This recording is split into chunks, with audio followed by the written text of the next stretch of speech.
নমস্কার।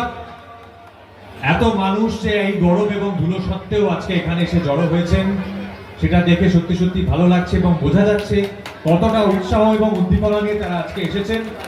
কৃষ্ণনগর দক্ষিণের এই পূর্ণভূমি থেকে আজকে আমার এই প্রথম ব্যক্তিগতভাবে আমার রাজনৈতিক মঞ্চে যাত্রা বলা যেতে পারে শুরু হচ্ছে।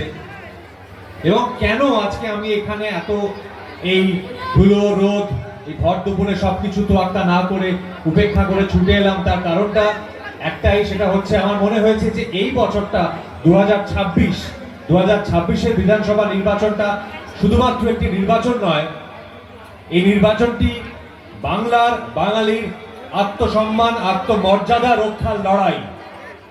সেই লড়াইয়ে আমার মনে হয় প্রতিটা বাঙালির সামিল হওয়া দরকার। আমি দেখতে পাচ্ছি আমার সামনে যে মানুষ সমাগম হয়েছেন তাদের মধ্যে অধিকাংশই মহিলা, মায়েরা, বোনেরা তারা আছেন।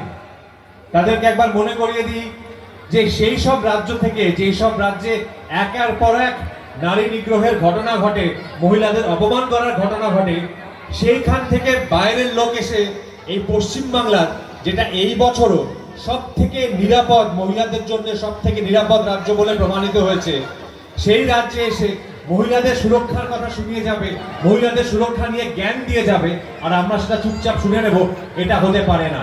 সেই জন্যই বলছি এই বছরের নির্বাচন বাংলার এবং বাঙালির আত্মসম্মানের আত্মমর্যাদার লড়াই। যেভাবে এসআইআর এর নাম করে প্রতিটা বৈধ ভোটারকে হ্যারাস করা হয়েছে, যে পরিমাণ লোককে বাদ দেওয়া হয়েছে, তার বিরুদ্ধে জবাব দেওয়ার লড়াই। তাই আমার